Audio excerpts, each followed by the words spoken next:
Hello Wastrels, Kato Genesis here with a guide to Fallout 2. This video is all about finishing every single one of the new Reno Crime Families quests and how to become made man with all 4 of them sequentially. While I try to avoid using exploits in my guides, becoming made man with Bishop, Mordino, Salvatore, and Wright is kind of an exploit in itself. So expect a bit of combat running to bypass NPCs towards the end of the guide. And because of the nature of made man status, only the most recent one will apply its benefits and trade-offs, which includes making the other 3 crime families hostile towards you. The order in which we'll become made man with all 4 is still pretty rigid due to one boss's plan to assassinate another, but whomever you end with, that's the one whose bonuses will apply and will be allied with you. I'm putting a quick disclaimer here that I'm only using the patches the digital version of Fallout 2 came with, so if you are using the fan-made unofficial patch or restoration patch, those could result in things looking a bit different on your end. Even though I tried to cover all the bases, if things are wildly different in your version, please leave a comment about what you've found. With that settled, let's become made man times 4. I do dislike overly long intros, but I have to include this little bit of useful info too. When working for Salvatore and Mordino, you're going to need a charisma of 6 to maintain respectful dialogue with them. The game does still make it possible though, even if your character's charisma is 3, since you can boost it up by 3 points with 2 doses of mentats, and the mirrored shades if you put them in your active item slot. The professor in Broken Hills, the one with the rad scorpion pet, has several doses of mentats on his person, and the residents of Broken Hills don't seem to care if he disappears, while the mirrored shades can be found buried in Golgotha on the southwestern quadrant. And if you need the location of Golgotha, you can learn it from Jules on New Reno's Virgin Street. Bishop is first on our list primarily because his jobs require an even start with travel outside of New Reno. He resides on the top floor of the Shark Club on 2nd Street. To gain proper access to speak to John Bishop, you'll actually need a briefcase from a man named Thomas More. More is someone you might have already met back in Vault City near the Vault's entrance. If you've gone to the Servant Allocation Center nearby and learned more about Vault City's usage of slaves, you can then ask Thomas More about it. It's important that you spend some time enabling Moore's ramblings instead of telling him to knock it off. If you encourage him enough, he'll trust you and hand off a briefcase that you'll need to take to Boss Bishop. This briefcase is your way in. Back in the Shark Club in New Reno, if you show the briefcase to the guards at the stairs leading up to Bishop's room, they'll let you by with no problem. All you need to do at this point is introduce yourself to John Bishop and await his orders. The first real mission given to you from Bishop himself is to take out Westin in the NCR, with the explicit instruction to make it look accidental. Naturally, you'll need to travel to the NCR first and get into the Westin Ranch. To access Westin's place, speak with Sheriff Dumont, who is standing guard at the first town intersection. Simply asking Dumont about honest work will bring up Westin's name. Asking about Westin again specifically will let you pass the gate guard and Westin's personal guard thanks to Sheriff Dumont's referral. If you're paying close attention, you'll also catch Dumont blurting out that Roger Westin has a heart condition. Even without the info, this means that any hard chem will take out Westin instantly and quietly. Since it's easy enough to come by at this point, I recommend using Jet for this task. Apply the Jet to Westin, watch him drop, take his loot, and head out of town. Return to Bishop in New Reno after Westin has suffered his terrible accident, and you'll get paid and should be set up with the second part and final job for Bishop.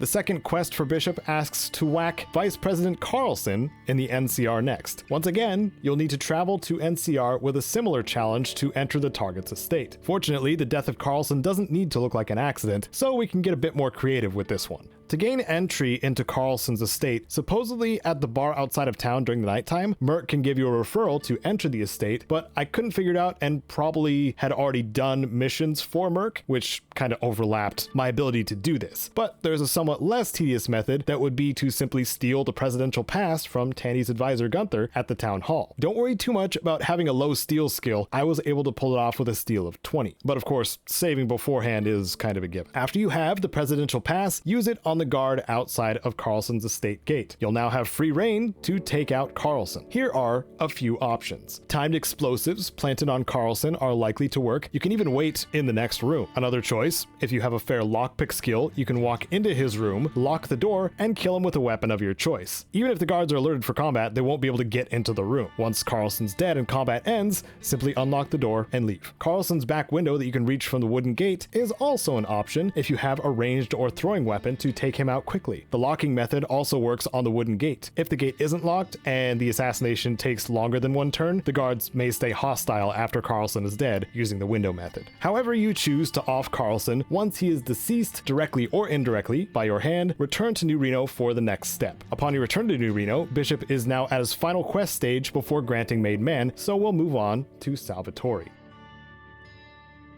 Oh, Salvatore. Salvatore is the most tedious of the bosses to complete missions for, so ensure that you have spots to reload back to if these missions don't end in your favor. Salvatore's bar is right across from the Shark Club on 2nd Street. If you don't have a charisma of 6, this is the time to use Mentats and Mirrored Shades to raise it. While it's easy enough to reach the upstairs of the bar, it's Salvatore's faithful protector Mason that you'll need to pass first. When you speak to Mason, you can argue to get past the door. Just before he brandishes his weapon, Mason will let you through after Salvatore's signal. Despite the urge to retaliate, even verbally, introductions are the only time you should be remotely rude to Mason. Do your best to stay respectful to both Mason and Boss Salvatore after this point. Mason will already have told you beforehand, but when Salvatore speaks to you, you must address him as Mr. Salvatore whenever possible. Having a charisma of 6 will allow you to reply as such. After introductions, accept the job to prove yourself to Boss Salvatore. The first job for Salvatore is to track down Pretty Boy Lloyd, kill him, and retrieve the 1,000 chips that he stole. You can find him hiding in the Desperado's basement on Virgin Street. Before making your way into the locked door that Lloyd is hiding behind, there's a room with high-tech storage crates in the bottommost room. In here, there will be a few rats to slay, but also a poison tank on the floor. The poison tank will be useful later. Now get into the locked door that Lloyd is hiding behind with lockpick or explosives, and he'll basically admit to being on the run and stealing from Salvatore. It's very important not to let Lloyd out of your sight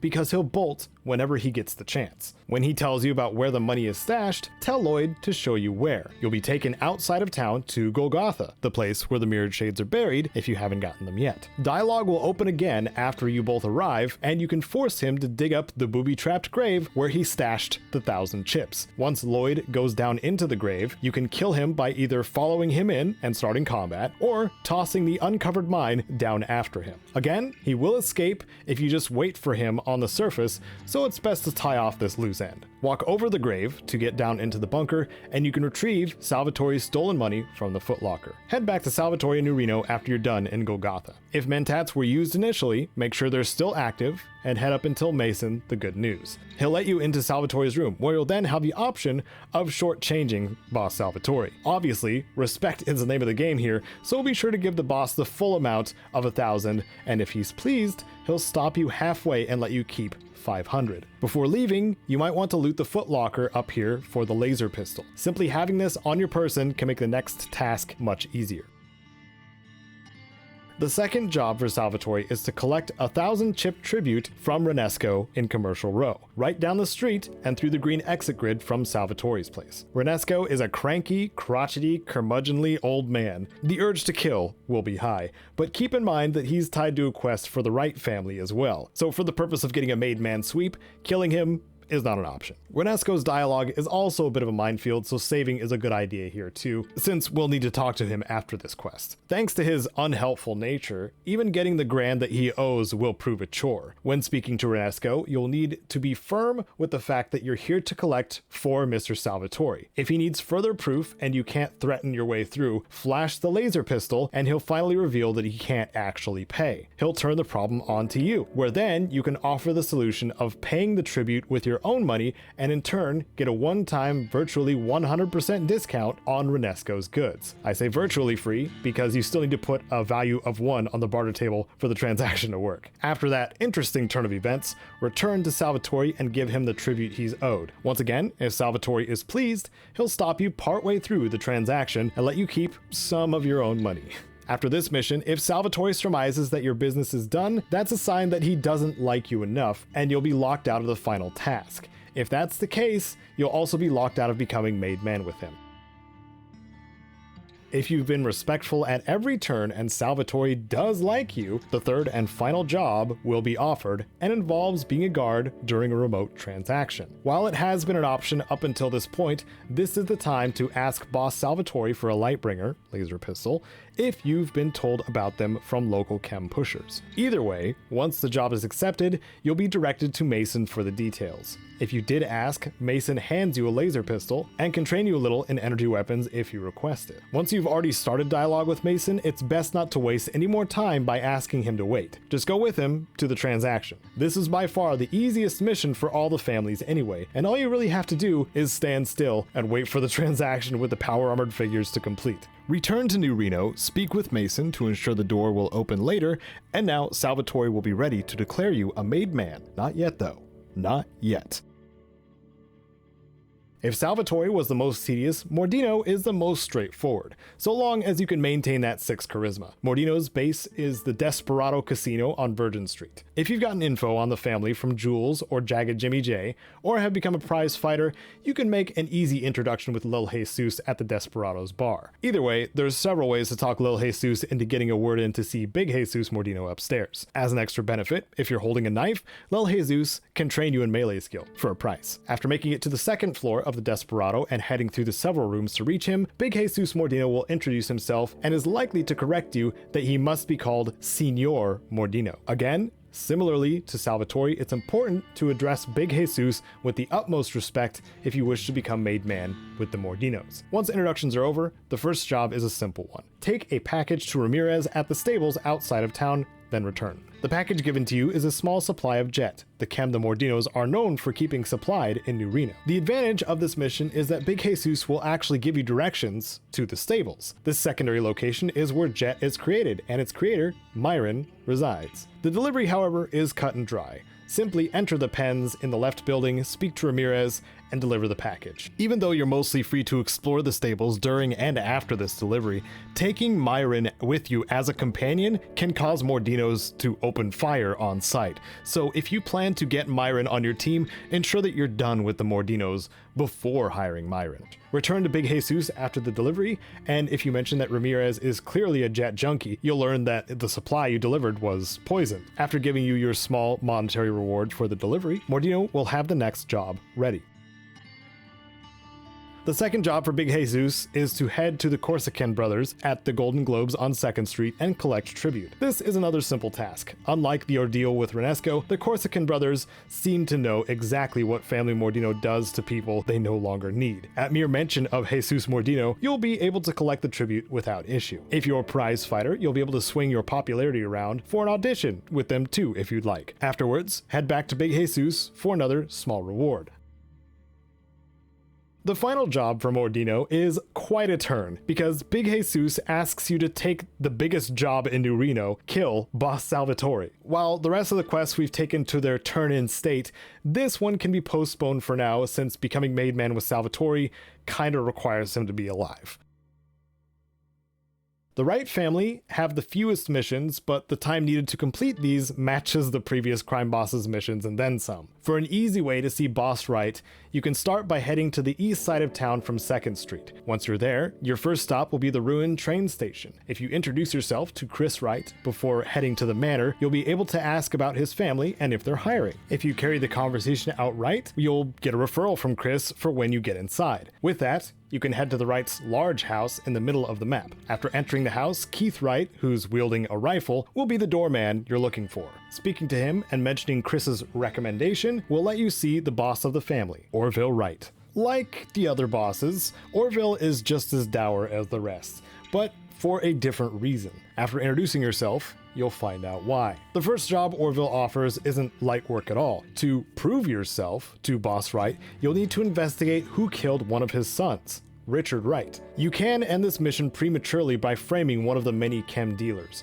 but like any good detective story, you'll need to investigate thoroughly to find the truth. This investigation will take you all over town, but keep in mind that if you imply that Richard willingly took Jet to his family, chances are high that they'll become hostile. So avoid implying that he took Jet on purpose. It's still important to ask the family members what Richard was up to before his death and potential leads. Talking to Keith, the one right outside of Orville's door, will hint that his room hasn't been disturbed and that Richard's buried in Golgotha. While speaking to Keith, you can ask if their mother wouldn't mind if you took a look in Richard's room. He'll give you permission to get a quick peek in the second room down from the kitchen. And hopefully that's all you'll need to find the empty jet canister under the bookshelf. Inspecting it yourself won't yield yield much result, and you'll probably need an expert on Jet to find out more. Mrs. Ethel Wright, on the western side of the house, will also have a couple of talking points about Richard, but hilariously no clue that her family still deals in alcohol. Ethel's dialogue is also a bit of a minefield for her side quest related to busting up the stills,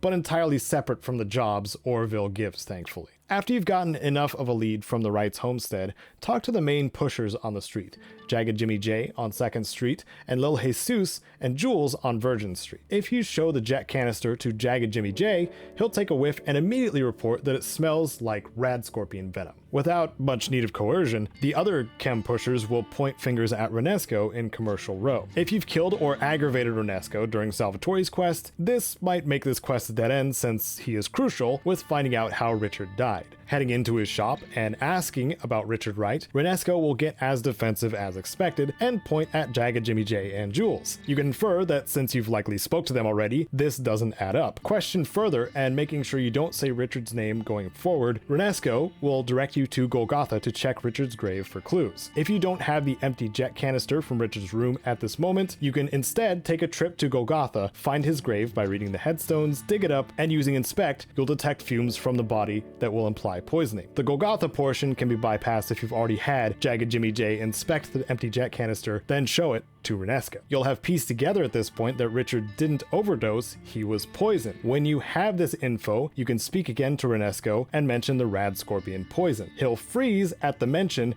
and eventually admit that he laced Jet for boss Salvatore. Carefully relay this to Wright by pinning it on Salvatore, leaving out the parts where you might have dug up his son's grave. And he'll curse Salvatore's name, pay you for your excellent detective work, and offer you a second job. The second job for Wright is easy.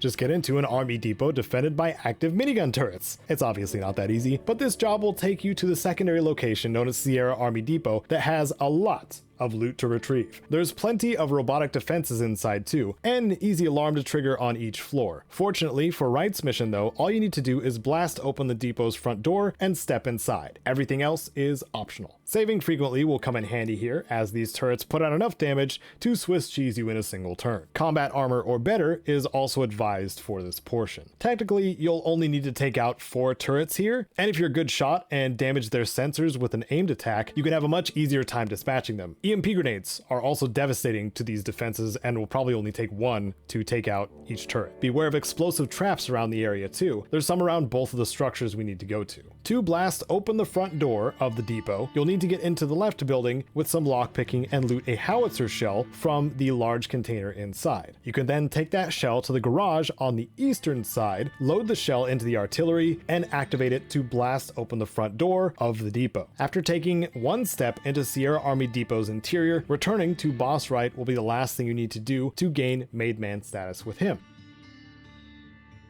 All 4 families are now primed to grant Made Man titles. Becoming Made Man with one family flags you as the enemy of the others. If things weren't hard enough, you still need to assassinate Boss Salvatore, so of course, you'll need to complete his questline before Big Jesus Mordino's. Before we do that, something worth mentioning here too is being detected by any guards, their dialogue is a good warning sign, appears to reduce your chances of actually becoming Made Man with that family. Trying to become Made Man with the Mordinos and the Wrights came to a halt even if I didn't start combat, but was detected too much on my way to the boss. So that's just a side note, try not to be detected and use combat running to your advantage. Bishop is the most fussy of all the bosses, and even his dialogue changes if you're Made Man with other families, so he's first. Since he is the first, you also don't have to sneak or combat run through 2 entire floors of guards. Get to the 3rd floor and turn in the final mission where you mention Carlson is being fitted into a coffin, and Boss Bishop will grant you Made Man. He'll ask your nickname and share the perks you get as a Made Man of the Bishops. Your nickname won't matter so much as the final one is the only one that sticks,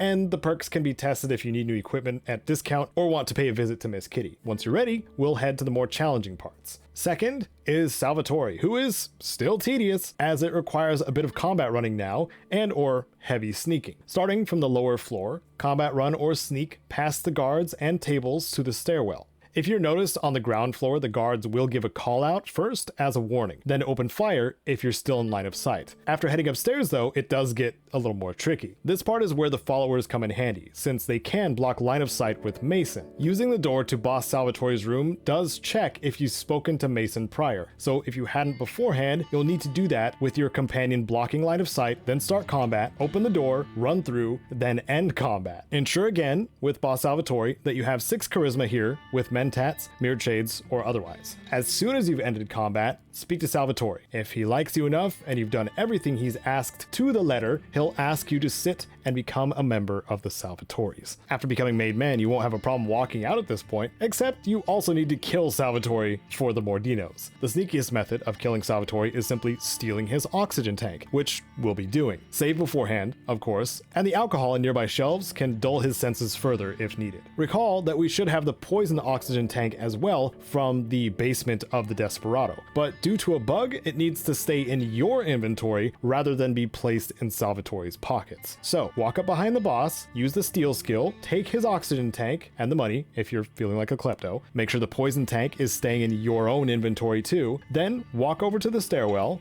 and wait. He'll sit there gasping for air for more time than most of us feel like waiting, then collapse. As soon as he's on the floor, head downstairs and leave the bar. If done right, you should have gained 2,000 experience for assassinating Boss Salvatore. With Boss Salvatore assassinated, Big Jesus Mordino is next up. Navigating Desperado shouldn't be too bad thanks to the lack of door guards. As before, combat running to the stairwell, heading upstairs, initiating combat again, and running to Big Jesus' room should be all you need. If you have maintained 6 charisma while dealing with Salvatore, that's likely to come into play here too with Mordino. Ending combat in his room will start dialogue with him immediately, at which point he should be grateful instead of aggressive. Accept your made man status from Signor Mordino and make your way out to the final task. Orville Wright is another mixture of stealth and combat running, depending on your skills of course. You'll need to get by the front yard guards and hug the wall to the right. There's thankfully no guard door trigger needed to open Orville's door, so do so and end combat in the doorway if you can. After you're out of combat mode, rapidly click Boss Wright to speak with him and he'll ask for status on the Sierra Army Depot, which you've already opened and stepped inside. Being the easiest to please at this point, he'll make you an honorary son of the Wright family, a made man. This 4th and final quest will in fact be the one that sticks, so pick a nickname you'd like to see uttered in the streets. You could also have ended these missions with Orville Wright 3rd, with Big Jesus last, if you much prefer the Mordino family. That's the most wiggle room we really have, though, if you wished to be made man with all 4. With all of this done, you should have displayed on your character sheet made man status with all 4 of the new Reno Crime Families and be able to proudly brag to your buddies that rather than 2-timing, you've 4-timed the new Reno bosses and they were none the wiser. While I did try my best to make this guide as straightforward as possible, there's tons of weird variables to account for in these quests that I might have missed. So if you find one of these quirks related to the quests, please detail what you found in the comments. If you found this useful, entertaining, or both, do whatever you see fit to show that. Among the things you can is by supporting on Patreon, like the incredible Wastelanders on screen now, as well as Wasteland legends Sven and David Hoover. Thank you so much for watching. I'm Cato Genesis, and may you wander the wasteland like you own it.